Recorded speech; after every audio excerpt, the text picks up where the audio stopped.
Welcome to Risky Conversations. And why? Because everything that's worthwhile is on the other side of a risky conversation. My name is Jamie Lee. I'm an executive coach for smart women who really don't like office politics, and I help them get promoted and better paid. And today I have my former next door neighbor. I have a former Indiana resident, but now she lives in New York City. And Rachel Eckles is not just a really great friend, she's a multi-hyphenate. She is a lawyer, author, and a coach. So I'm really excited to have you on the podcast again, Rachel. Welcome back. Thank you. I'm excited to be here. I wish you still lived across the hall, but this will have to do. Rachel is my perimenopause buddy, and I think every woman who is over 35 should have a Rachel in their lives, a perimenopause buddy who sends her the funniest reels, the latest bits and information, useful tips about how to navigate perimenopause. So thank you, Rachel, for letting me know about the phenom that is Mary Claire Haber, MD, on TikTok and Instagram. Absolutely. She's an amazing resource, isn't she? Yes, yes. And you were the one who like helped me really connect the dot like a couple of years ago. We were walking down the street. We were going to a networking event together. We were going to this really fancy, fabulous woman's house. And Rachel said, you turned to me and you said, you know, when you're in your 40s, you have to eat a lot more protein. And now I do. And now I do. And now I know why it's important. Thank Mhm. you. Absolutely. I'm glad I could help.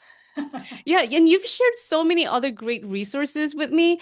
And I recently went on menopause hormone therapy and has been a life-changing experience. I think I've been so good at masking my perimenopause symptoms that like people are like, "What? You're perimenopausal? What?" And plus, I guess I kind of look young for my age, but as soon as I went on the estrogen patch, and that was just like a month ago. I was like, whoa, right. This is what it's like to feel like myself again. It's like, oh, right. I don't have to have constant insomnia and persistent headaches and anxiety and then palpitations and feel like, like the most mundane thing is the hardest thing. I'm like, oh, this is it. I have energy. I have energy to do things. So it's been such a game changer for me. And I'm curious, since you have actually done research on women menopause when you were working in the life sciences field, what do you think that more of us millennial women should know about perimenopause?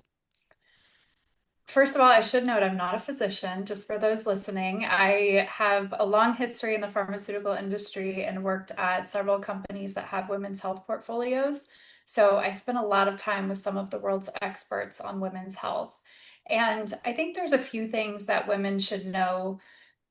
You don't have to suffer as much as we're all suffering in this age. So there are plenty of technologies for virtually any woman who is over 40 if she's experiencing menopause symptoms to be able to manage it. So there is a menopause society that actually has a directory of physicians who are recertified every year in menopause. It's on menopause.org.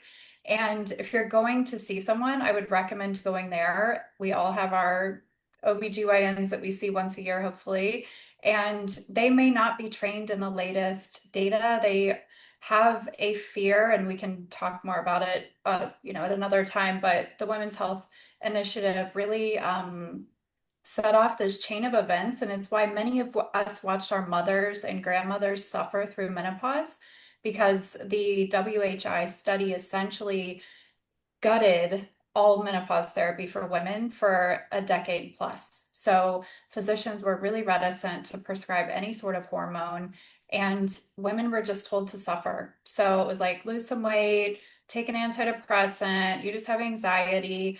all the things that women are typically pushed around by the medical industry in general. And it just breaks my heart. So I've just tried to really share as much as I know with everyone I know, because empowered women empower women, right? And we don't have to suffer for this. Our menopause doesn't have to look like our mother's experiences. And more so, this issue is so, I'm so passionate about this because I don't think people think about it like this.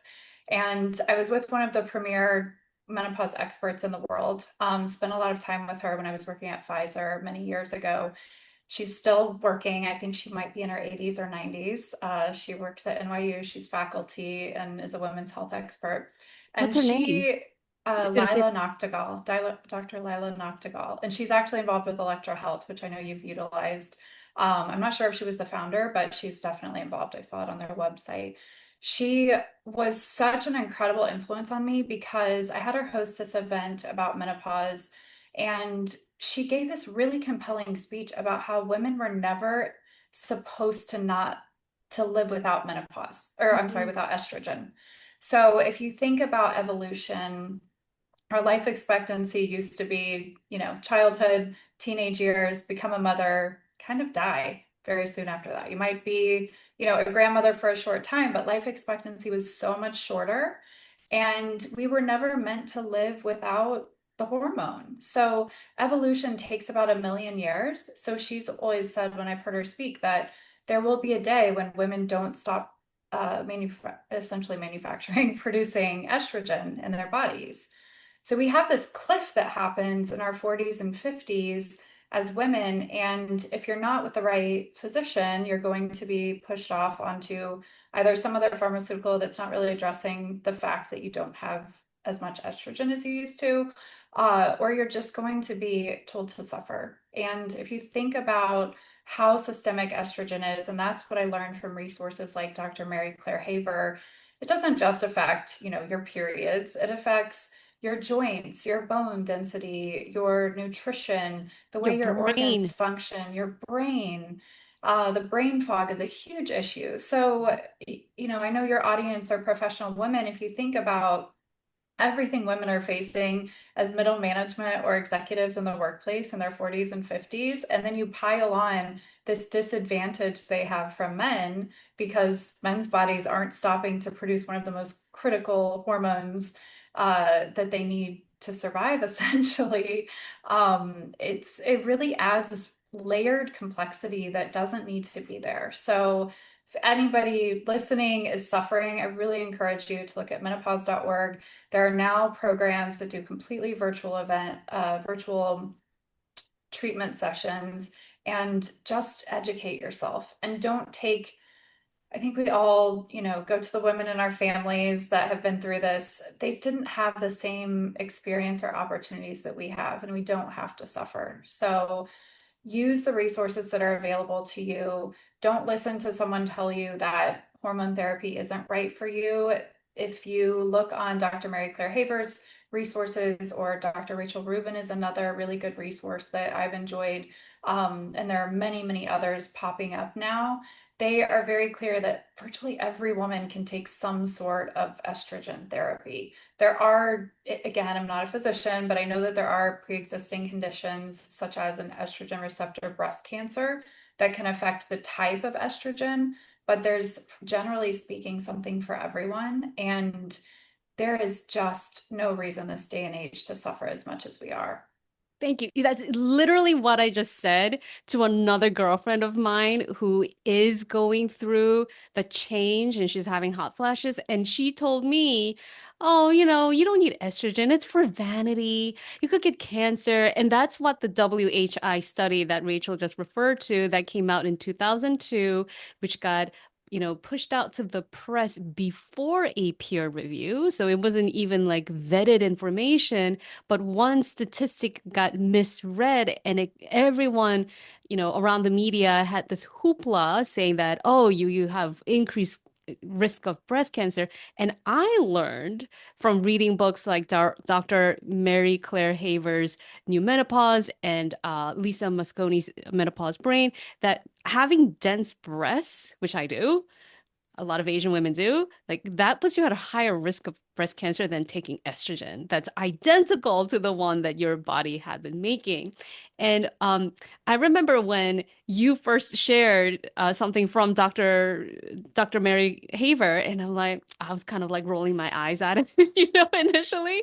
But now I'm like, oh my gosh, everything she says is like gospel, is like, wow, she's finally addressing the voices of women who feel gaslit by the system. Mhm. I too, I went to the ER, I went to the urgent care, I went to the cardiologist, I went to urologist, and because of my menopause symptoms, and they were all like giving me the wrong treatment. They were giving me antibiotics or telling me that it's in my head or take antidepressants or take it easy. It wasn't until I went to Electra Health, and Rachel, I think you and I, we share that commonality. We went to Electra Health telehealth service, and I was able to get my hormone replacement therapy prescribed under insurance. And I think that affordability is also a huge factor because there's so many great doctors out there and they don't take insurance. So it becomes estrogen replacement therapy becomes inaccessible. But anyways, I'm ranting. I feel so passionate about this. Thank you, Rachel, for leading the way. I appreciate I you. try. And I think that's the thing. So many women, so many smart, brilliant women who have talents and gifts, just as you do, Rachel, and just as your characters in your novels do, right? Um, but real women, like we often feel gaslit by the system, whether that is doctors who are misinformed and won't prescribe hormone replacement therapy, or you go to the workplace and you're doing your job, you're doing it better than, Chad in the next cubicle or, boring Steve, but you get told that, oh, somehow you lack executive presence, or somehow you need to change up your communication style, right? That's something that I hear all the time from my clients. And I wonder if you see, because you are an ambitious, high functioning, multi-hyphenate entrepreneur, I wonder if you see a connection between, your work as a creative entrepreneur, as a novelist, and the conversations that we've been having about women's health. What is the connection that you see? I wanted to make an aspirational, messy, complex woman who was at the height of her career, but also experiencing a lot of the same or relatable things that other women are. Difficult relationships, abusive relationships, discrimination in the workplace, being dismissed because you're just a little woman and what could you possibly know about running a big business? That sort of dismissiveness, I think, if you don't have a very strong, confident personality, it can be very, very discouraging. And I think what you're doing and so many other women are doing to coach uh, females in the workplace through this time, especially in this age group. It's such a critical time where you see workplaces that aren't talking about menopause or are just starting to talk about it. And, women are experiencing throughout the course of their careers so many challenges that men aren't, which could be with their cycle. I know I can't even count on two hands how many women I know that say, I get horrible migraines during my cycle and I have to sit in the dark with no noise Mm, for days. And if you're not in a workplace that allows you the flexibility to take some time off when you need it, mm, that can be really discouraging. Then fast forward to menopause.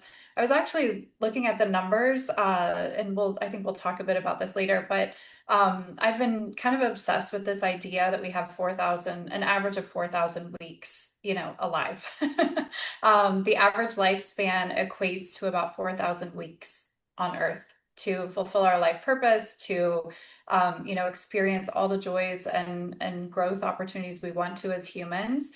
And if you break out the age, you spend almost as much or more time in menopause and postmenopause as you spend pre. So it is, how often do we talk about childbirth and raising children? That's a much smaller, I'm sorry, raising children is obviously a lifelong thing once you become a mother. But I think the focus in women's health is always on the childbearing years. And if you look at all of the changes that happen in your 40s and 50s and beyond, that's where we need to be focusing. All of the systemic changes, all of the risk factors that go up or stay the same depending on your lifestyle choices. Dr. Vonda Wright is someone else I've been following lately. I think she's an orthopedic surgeon. She has a lot of data around how much higher your risk is for a hip fracture or for, I just had shoulder surgery for frozen shoulder. All of those things are impacted by the decline in estrogen. And I think it translates into your daily life, which is obviously work is, where you spend the majority of your time if you are a full-time employee somewhere. And even as an entrepreneur, I think you spend more than full-time. um, working. That's what I'm learning very quickly. But I think that this issue that we ignore it or brush it under the rug just isn't going to work. And I hope that all people in our age group, the younger women and the older women as well, are much more empowered this day and age to move forward where they can have more honest conversations about it. I've managed a few people in my career that were 10 or 15 years older than me. And I really appreciated their candor and courage to have conversations with me about the brain fog they were experiencing, the headaches, sometimes there are just overwhelming physical symptoms and you cannot get rid of them or manage them. I just wonder if they had had a male supervisor, if they would have felt as open and willing to have that conversation and how it would have been received. So, as much as we are educating women, we also have to educate the men in our lives. One of my guy friends who's not married, I was telling him about some of the things that happen during perimenopause because I was like, these are the women you're dating. Like, you need to understand what they're going through. These are the age groups that you're dating. And a few weeks later, I literally like fell out of my chair laughing because he's like, well, I talked to one of our mutual friends who's married. I talked to him and he told me that that is true because his wife went through it. And I was like, so listening to a woman in your life wasn't the right move. You had to confirm it with a man about what's happening in women's bodies. It literally made me laugh. Like I was laughing until I cried because I was like, this is the problem with the whole system. So I keep, I do, I'm very active on Instagram with the funny reels because I think we need to laugh. And experience joy as much as possible. But now I send him the menopause reels that I send to like you. And I'm like, can you ask, our mutual friend, can you ask him if this is true? Because I just was wondering, does this really happen to women? But men need to be educated as well. And I think it's so critically important that we just all have more open conversations about it. Some of the companies I've been at are Fortune 100 companies, and they do have major efforts to educate all employees about menopause, but I think there's always more we can do with the men in our lives to have honest conversations about it. And it's not just like the room is too hot, I'm having a hot flash. There's so many other things that go into menopause. Some of the funniest reels I've seen lately, now my Instagram algorithm keeps sending me menopause related reels. And some of the funniest and the most viral ones are the men educating other men about perimenopause. And this is something that I learned from following Dr. Mary Claire, which is the key difference is that for women, the estrogen drop, the hormone drop that happens in our perimenopausal years, which can be as up to 10 or more years before your, the first 12 months of no period, um, that drop is a lot more dramatic and chaotic. Whereas for men, their drop in testosterone, their key hormone, hormone, is steady and gradual. So they don't experience the crazy making process. Yeah, it's not as Yeah. dramatic. And also, I mean, I think we should mention this for listeners. It's Mm. not just our estrogen levels that change, it's our progesterone and our testosterone as well. So we're Right. navigating all of these changes to our bodies and Yeah. with very little support, with a lot of belief systems that are outdated. And, everybody thinks women don't need testosterone. There are a lot of people educating on why women do need that. Mm. And I go back to Vonda Wright because I have heard her on a few podcasts lately. But when she talks about physical activity and the impact it has on women if you're not doing any sort of hormonal supplementation, it's an uphill battle to reverse or slow aging. And if you really are committed to increasing your health span, every longevity doctor I listen to, is male or female, is now talking about estrogen hormone for women and how they really do need it, but there are also other hormonal issues that if you fall in the range of deficient, that you need to, also be watching. So Yeah. I really want everyone to take away that this should be an empowering, amazing time in our lives. My mom told me many years ago that when she turned 50, it was the most liberating feeling because she's like, I finally didn't give it what anyone thought of me. And when I turned 40, I started noticing like you just care a lot less about how you show up in the world. I don't mean, you become cruel or anything. I mean, the perception that you're giving off, like people's opinions are less impactful in a negative way Hmm. and more of, do I like who I'm becoming? Am I living with integrity? Do I feel good about how I show up?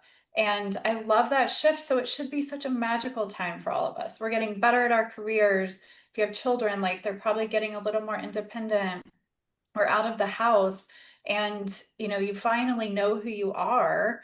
Yeah. And if you aren't able to physically navigate well, it's going to be really hard to show up for other parts of your life purpose and live that out. So I think, 40s and 50s are an ideal time to pursue passion projects that you've always wanted to do because you are getting better at your job or you are getting better equipped to manage your demands at home. And there is something, I believe, in everyone that we feel called to do that we may not have time to do until we're in our 40s or 50s. So managing it as well as you can to maximize your health span is really critical for everybody to be able to show up and share their gifts well. And since I went on HRT about a month ago, my productivity has just skyrocketed. Before, it sounds hyperbolic, but I really did feel like I was half dead. I wasn't getting good sleep.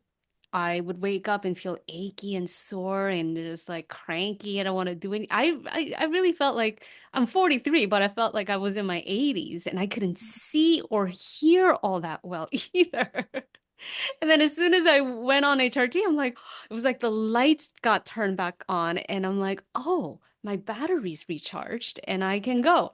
So, something that you mentioned earlier that was so interesting is this concept that we're basically, living through this evolutionary period for the female sex. We're defying death in a sense, right? We're outliving our egg counts or we're outliving the drop of um organically produced estrogen in our bodies, right?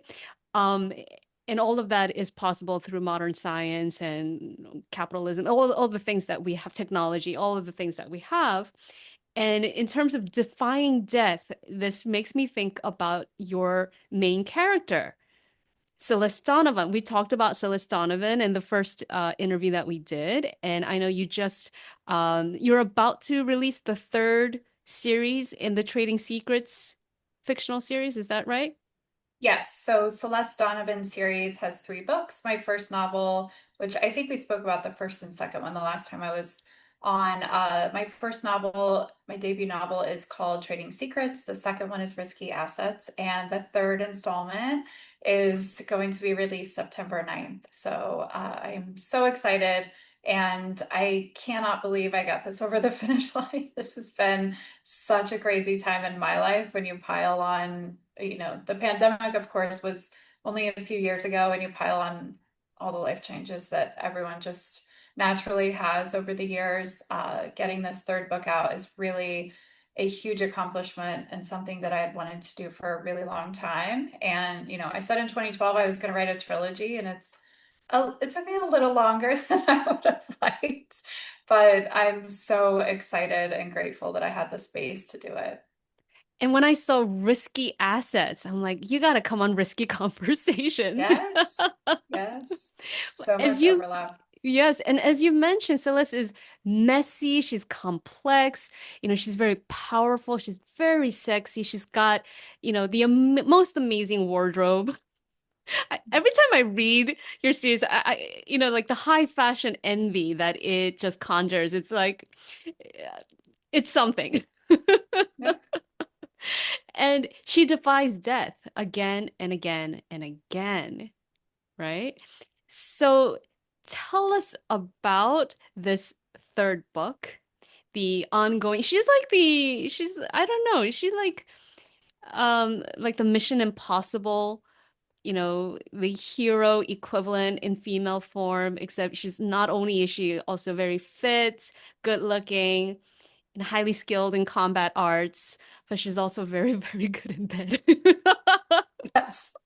She is the modern woman epitome of what we all aspire to be. I have to tell you a quick little blurb about my childhood because I don't know if you know this. So when I was young, I always wanted to be a spy. And I thought it would be the coolest life. I loved watching like the typical like kind of boy movies, like the James Bond type movies. And I don't know. I mean, life happened and it became more of a reality of like what the requirements are to get into the CIA and what the lifestyle is like. But I was always so fascinated by these people that could lead double lives and could defy death physically or otherwise through manipulation or persuasion. And it was such an escape for me and so fun.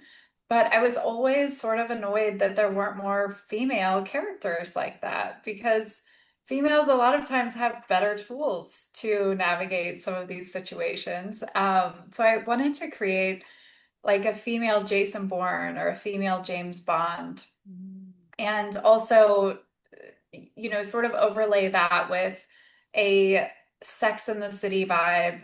Not and just like that. I didn't watch that, so I can't say that. But this kind of fun city living life when you're very affluent, sort of new money, navigating New York City and living life as a global jet setter and fashion icon. And overlay that to make this really complex character who also has a dark past that she's really tried to move forward from. It was so it was so fun and so cathartic to write this character because I feel like the people who love her, and those are my readers, and they are always sending me notes. I invoked Celeste when I was in my annual review, and they were trying to say I didn't deserve a raise. So I started thinking, like, what would Celeste do? How would she handle this? It's so fun that we can use fiction to empower women to feel more comfortable standing up for themselves. Unfortunately, we do need that because we don't see it as much in our daily lives. But I wanted to at least create a character who is like, no, I'm not kind of going to sit back and tolerate this. I'm going to take it into my own hands if I need to, because the people I've been relying on aren't really that reliable or effective. So as you see her evolve through the series, I've gotten a lot of criticism, which I think it's actually kind of funny to me because if you look at Wolf of Wall Street, nobody went back to the writers of that movie and said like these guys are jerks, right? It was sort of assumed that men who are on Wall Street act a certain way, right? And it's been expected and accepted through all of the entertainment we have around Wall Street that that's how men on Wall Street act. Mhm. So I've heard feedback and I believe that you should choose your entertainment, and this is entertainment, right? So if you don't enjoy it, you don't enjoy it. But I love the Wall Street culture from an outside perspective. I did do securities litigation, and that's what inspired the Celeste Donovan world and her character. But if you look at it from the outside, like it's almost just comical, right? Of how absurd they are. Many, many years ago, there was the Goldman Sachs elevator Twitter account, which was completely absurd. I don't know if you ever looked at it, and I don't think it's still running, but it was actually an employee or a former employee of Goldman Sachs. Like he would just tweet out like things he heard in the elevator, and they were so absurd, right? But it was comical because it was a man saying it was okay. Mm. And when, there have been some comments that of things that Celeste thought, and it's like, well, it was her thoughts, but she still shouldn't be thinking that. And Hmm. I'm like, she's working in the same culture as, the men on Wolf of Wall Street who were, they were very politically incorrect. They were very crass. So to me, it was really ironic that criticism came up because it's exactly what I was trying to address, that women are held Mm. to different standards, even in the same industry. And I wanted her to be able to navigate that and also to evolve. So this was always meant to be a series. The first book is sort of her getting her footing in this world, and the second book is her, existing as an entity in herself. So the cover of the second book is her face. And I actually can show you, but it was intentional because it was really a more internal look at herself. And she evolved a lot in that book. And this third book, Blind Trust, I love this cover. Isn't it so beautiful? I did not design it, so that's not me being arrogant. I just think it's so amazing. Um, It's and okay. then You're allowed to brag. You did an amazing thing. I mean, most thank people don't you. even get to writing their first book. I mean, I haven't yet written a book. You've written three. It's huge. It's a beautiful I book. have. Thank you. But in the third book, it's really putting together, the things she's learned, how she's evolved, and how she's sort of trying to figure out how to thrive in this world where she's had a lot of pain, she's lost a lot of people, and now she has to figure out, like, who am I going to become in this world? And one underpinning throughout the whole series is that she's gotten in the crosshairs with this global crime syndicate that her ex-boyfriend, who had stalked her and was abusive for many years, that he was a part of. And they wanted revenge on her for some things that she had done. I won't give any spoilers. And she's really just kind of running away from them, but also trying to address them head on in an empowered way. And of course, it's fiction, so it's very fantastical. I don't know if a one woman show could do some of the things that she does, but that's what it's meant to do, is just let's look at the possibility. Let's look at if we did rely on ourselves and we did feel confident that we could manage situations, how would we handle these things? So, when I read the advanced copy, thank you so much. Like the complexity of her character really struck me because on the outside, just as you said, it's like uber fancy. She's hanging out, she is a billionaire. She's hanging out with billionaires, globe setting, the wealth and the fashion is just out of this world. But inside, right? It's not as like comfortable and easy as some people would think having access to all that wealth and power would enable you to feel, right? She's feeling conflicted, she's feeling pressure, she's feeling stressed, she's feeling anxious. She's on the run, and I thought that was very poignant, but also truthful to, the experience of high performing women. Right. It's almost like a tightrope act that they're doing. And the thing that I always come back to about Celeste Donovan is that she has to trust her own gut again and again because sometimes she makes the wrong call or she finds out, somebody's stabbing her in the back. So it's such a layered character. Tell me more. You told me about where you drew inspiration, but maybe you can tell me more. Do you have like real people? Like you mentioned, Jason Bourne and Jason, what's the other male superhero, James uh, Bond, yeah. James Bond, right? But do you have other like real life female, whether they're actors or celebrities, do you have any people in real life that you draw inspiration from? I loved the recent series, The Lioness, and as what I know about the series is that it was based off of a real CIA operative, and she had a very small team. I can't remember the name of their team, but they were essentially assassins, and they navigated this really complex world by finding and recruiting women who were embedded in terrorist organizations. Mhm. What I loved about Zoe Saldana's character, I think the character's name was Joe. And again, I don't know the real life story of this woman, but it does say it was based on a true story. What I loved about Zoe Saldana's role is she has a very atypical character. So she is a CIA operative, she's married to a physician, she has children, and she's gone like 6 months out of the year, places that she can't tell her kids where she's going. She can't tell her husband what she's doing. And she's in danger a lot. She's living this world where it's so antithetical to how most sort of moms are taught to show up in America as mothers, even working mothers. And it also addresses, the undercurrent that she gets a lot of judgment from other mothers, that she's not around as much. And she's like, if I were a man, this wouldn't be an issue. There's a lot of men in the military or who have jobs where they're away for several months at a time. Or even if they're away for short times, she was always missing, kids' games or graduations and things. So I liked seeing a character in real life kind of navigate the misconceptions and the pressures that working women face when they're juggling their career and their families. I don't have children. I don't have human children. I have a dog. But I don't have human children, but I can imagine how the pressures of the work environment nowadays at odds with the demands of being a mother and the stereotypes that women face versus working men. And I really sympathize. So I loved that series for addressing that head on.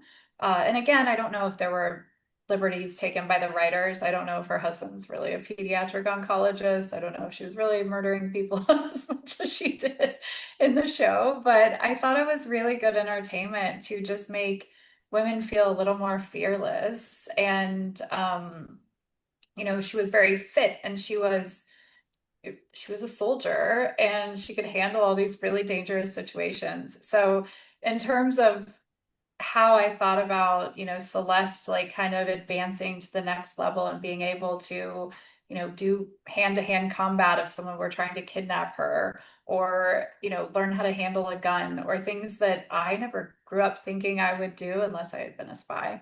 But it was fun to watch that, to see how this woman trained and how she was able to manage these really dangerous situations.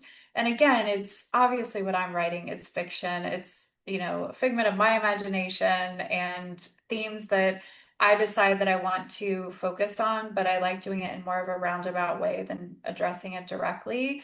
And these themes that I wanted were, messy, complex woman who's at the height of her career, who has this dark past, can still have a beautiful life, but it's not going to be without challenges. And she really has to learn to trust herself, to your earlier point, to be able to navigate this very complicated world that she now finds herself in. You also remind me of Kerry Russell's character in The Diplomat. There was a series, Netflix Yes, I series, love that. except she didn't have a taste for high fashion. She had a taste Right. for suits, pantsuits. Dark Yes. gray pantsuits. But yeah, it was a great character. Uh Speaking of purpose and passion, something that we touched on earlier, I know that you just launched a program for other women, right? Who want to be published writers. It's called Aphrodite Author Program. Tell us about Aphrodite Author Program. Sure. When I launched Trading Secrets in 2020, I had a moment where I was like, do I want to do self-publishing, or do I want to start my own publishing imprint? And it was really important to me to amplify other women's voices. I've always sort of, I've either been mentor or yoga teacher. I've had a long history of, helping other women the way that so many women before me have helped me, and I wanted to pay it forward. So I was like, you know what? I might not be able to do it right away, but at some point I would like to start publishing other authors under the Aphrodite Books imprint. So fast forward to a few months ago, I actually left my corporate world that I'd been in for 2 decades plus, and decided that I was going to pursue this full time as an author. and writing coach publisher.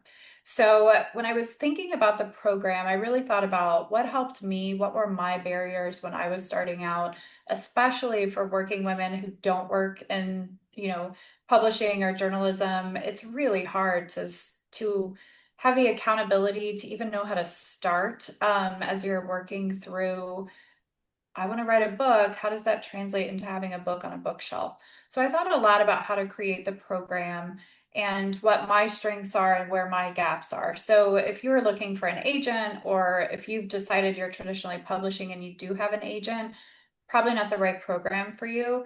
If you have a manuscript that you've written and you want someone to talk through what your voice is and your vision for the manuscript and give their opinion on, how they think it reflects your authentic voice, I can certainly help with that. That's a 2-week intensive. Uh, the next program that I'm doing is something that's very passionate and near and dear to my heart. So I was writing trading secrets from 2012 to 2017. I was complaining to a friend that I just didn't understand how to get past the finish line. A typical novel is 80 to 100,000 words.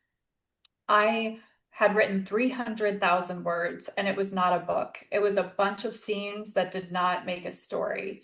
So I had to really figure out, like, am I going to do this? How am I going to learn how to write? I don't know how to write a book. I had all this imposter syndrome. Even though I've been writing my entire career, I just felt like I didn't have the right qualifications to do it.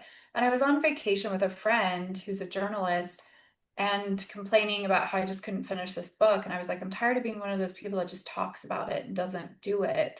And she's like, why don't you get a writing coach? I was like, oh my gosh, what is that? Those exist. Why did I not know about this? I need this. How do I find one? And she actually had a friend who was a writing coach and a development editor.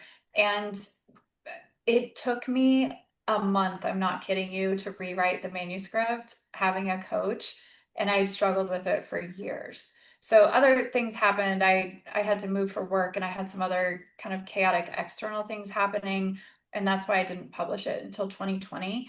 But having a coach revolutionized my writing journey. And I really understood at that point why modern women just need to outsource what they can outsource. And a lot of times that's just accountability. So I've heard you talk about accountability before as well.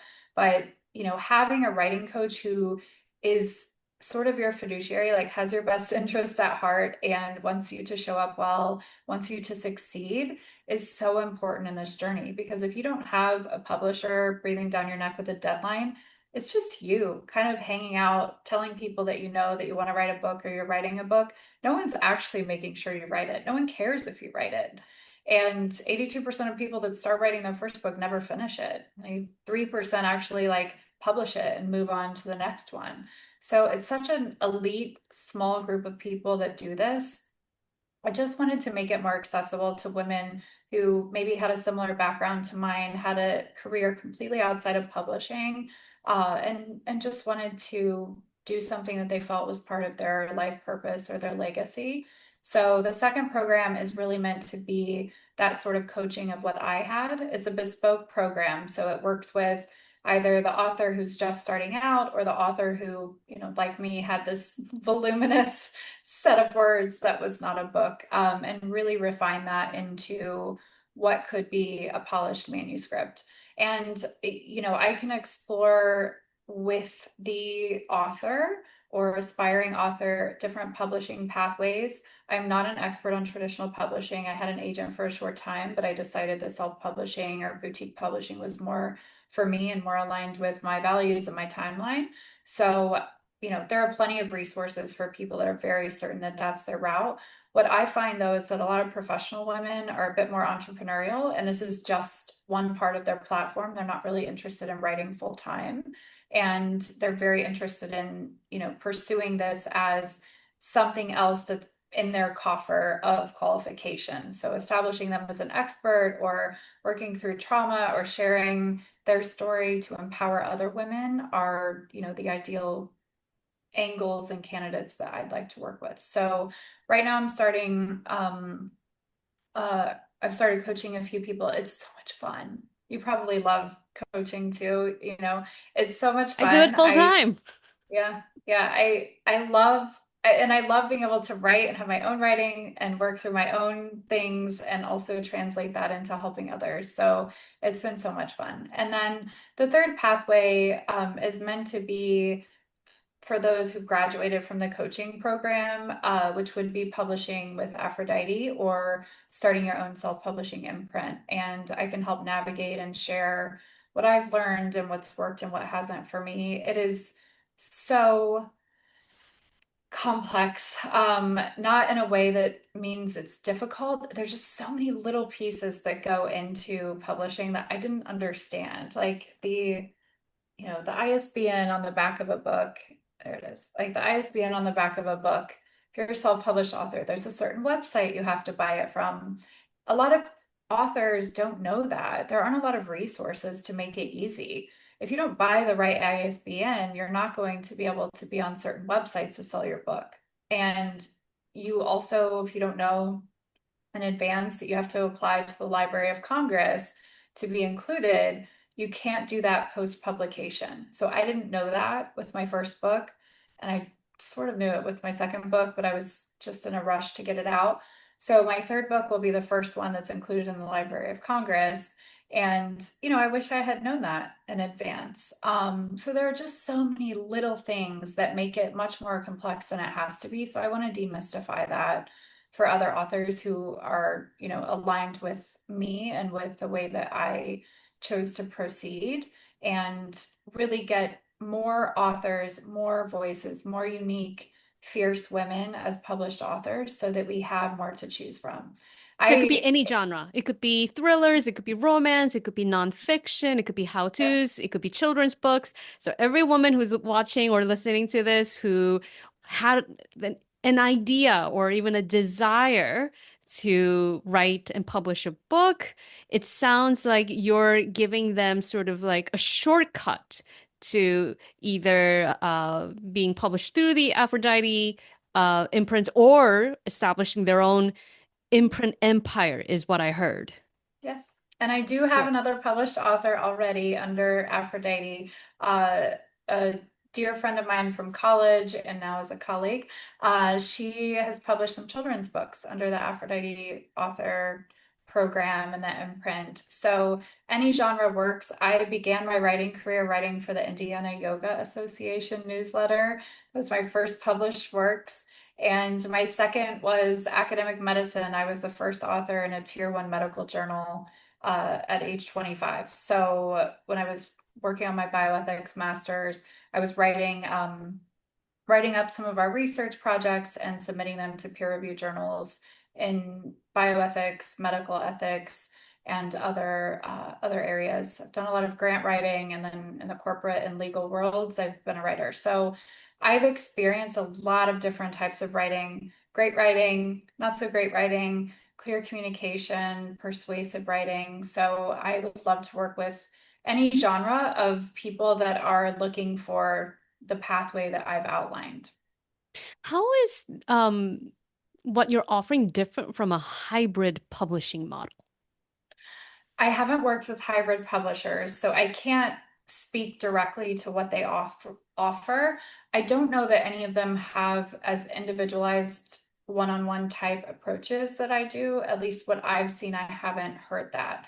It is similar in that the author invests upfront, as does the publisher, as do I, in the getting the book up and running. And then the sales model is that the author gets the majority of the revenue from the books once they're published. So it's a little backwards to traditional publishing. Traditional publishing, the publisher invests heavily upfront, and then the author gets a much smaller return on the sales. So hybrid publishers, from what I've seen, they offer these suite of services, but they make me a bit nervous the way that they're marketing. They use a lot of AI editing. They use a lot of like an ISBN is $25 and they charge you $125 for it, and then they own it and it's in their name. And I don't know, it makes me a little nervous how much power you're giving them and how much money you're giving them up front without really any guarantee that they're going to prioritize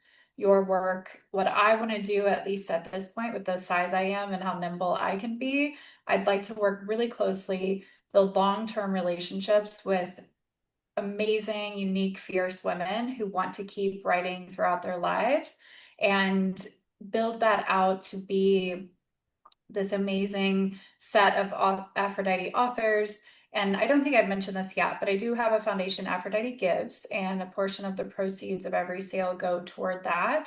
The angle, that I give through, or the lens that I give through, are programs that empower women and girls around the world. So sometimes it's local programs, sometimes it's global. And it's really important to me to publish with purpose and passion. That's my tagline for Aphrodite Books. I want others who, are committed to philanthropy, are committed to giving back, to be involved. And ideally, every author will have a cause partner that they want to designate their revenue portion through Aphrodite Books to go toward. So, for instance, Christy D, who I mentioned, who's written the children's books, her passion is running. She's an elite marathoner. She's one of the very few, I think, 7-star finishers on the planet. And I think in our age group, there's like 500 women who have completed all 7 of the major marathons. So she's incredibly impressive, very humble. She's an amazing running coach. And her cause is to help running be more accessible for young girls. So whether that's tennis shoes or a coaching program, we would consider all those different types of funding opportunities and donate accordingly. So what I'd love to have, or not what I'd love to have, what I will have, what I am envisioning is that, every author will have a link to their cause partner in addition to their story and their books on the Aphrodite Books website. And then, you can feel you're investing in a purpose-driven company when you're buying Aphrodite Books, and get to learn more about different types of programs and more about the authors and what's important to them. So, just to recap, what I'm hearing is that you are also a book writing coach. You can work one-on-one with people, help them get started and finish a book. You can also help people just get past the finish line. So that's like very like direct approach. You help people get it done. And you also help people set up their own publishing imprint. And so thereby self-publish, or they can be published under your imprint so that it's kind of it's closer to self-publishing than going through a hybrid model, but also uh, they don't have to, it's almost like a concierge service, it sounds like. Yeah. Yeah, I love that analogy. It's really important to me at this phase to be very involved and very, develop a great relationship with every author. So I want to make sure we're a good fit from day one. I want to make sure that I'm helping the author on their journey. I want to make sure that they're at a place in their lives where they feel like they can devote some time to this if they just have some accountability and someone who will help them, not abandon their dream of becoming a published author. So yeah, it is a much more personalized approach. And like I said, it's important to me because it works so well for me. I'm grateful that I'm a lawyer on this journey because I obviously had to learn how to do a lot of new things and switching industries at age 40, but I was able to navigate so much more of it much more easily because I was a lawyer. And I just think it's not demystified. There are a lot of resources of people that, kind of write blogs or have podcasts to tell you how to self-publish, but I've really learned from trial and error of what's worked for me. And I think a lot of it is selling authors products that they don't necessarily need or that won't help them get over the finish line. So, I've heard a lot of authors talk about like using Scrivener, for instance. It's a software, it's very complex to me. Maybe I'm just not smart enough to work it or I haven't spent enough time on it, but it's a We're gonna very strike that complex. from this podcast. Not smart enough. What? What? That Or was I'm sorry, maybe I'm not like tech savvy enough or something to understand the software, but it's essentially very complex software that you can It's use to not good track enough your for you, stories. Rachel. It's not that Not good you enough for me. exactly. There you go. Okay, that's I better. want a Microsoft Word document that is blank. But what I was telling someone I'm coaching the other day, this is very similar to fitness training or anything else where you have to experience it to learn it in your body. You have to sit with your ass in the chair and look at a blank document and power through the resistance and the demons and the procrastination and the perfectionism and just start writing word after word on a page. You can't just read your way through it, watch YouTube videos your way through it, listen to podcasts your way through it. You have to sit in the chair. Just like if you're strengthening a muscle, you have to be in the gym with the weights, strengthening the muscle Mm. all the time. It's a muscle to write a book. You have to exercise it. So it's really this kind of physical manifestation of translating what's in your mind into other people's minds, right? So you have to use the medium that you have. And I think it's really important that authors and aspiring authors know you have to actually put the thousands of hours in to write. And there aren't really a lot of shortcuts. There's a lot of fear. I know you've talked about AI on your podcast before, and Authors Guild, I think, is suing OpenAI maybe because what's happening is that these AI systems are using published works to train their machine learning so that you can actually, a friend of mine did this many years ago, and I'm sure it's much more complex and advanced now, but he put my book into ChatGPT and he said, write the next sequel to Rachel Eckles' Trading Secrets. And it did.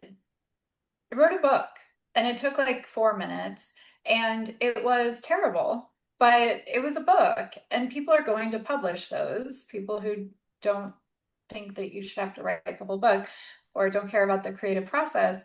But I think there's a lot to be said about using AI appropriately, using it to help, especially as an entrepreneur. I think it's incredibly valuable. I don't know how I would run my business without AI telling me how to create a spreadsheet to do something, or how to hook up a microphone to my computer.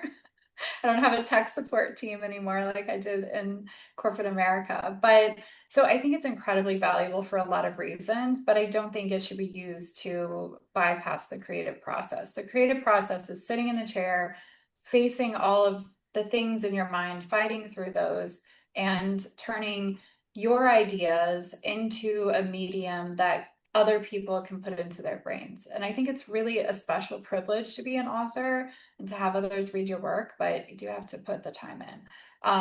That was a really long-winded answer, but I don't love the idea of selling people the shortcut to writing a book, or that you have to have this software or that software, you have to have a master of fine arts, or you have to do all these things. You don't have to do any of that. You don't even need an agent. You just need the Whoa, you accountability, don't the even need an willingness. agent.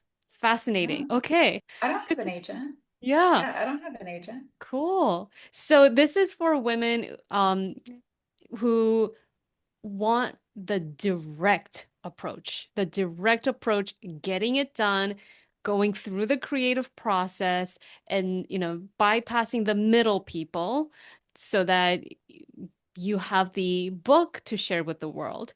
Where can people go to learn more about Aphrodite Author Program, about the Celeste Donovan series? So there's a few ways. My website is first resource. You can usually connect to a lot of my social from there. You can buy copies of the books from there if you'd like signed paperbacks, and you can navigate to Amazon, Barnes and Noble, etc. Through there, as well as my social media account. So that's racheleckles.com. I have an extra A in my first name, so look at Jamie's show notes to get the spelling of my name. There's actually a few people with very similar spellings of my name, so it's kind of funny. Like they'll get my Gmail every once in a while or something. So all my contact information is on the website, as well as the Aphrodite Author Program.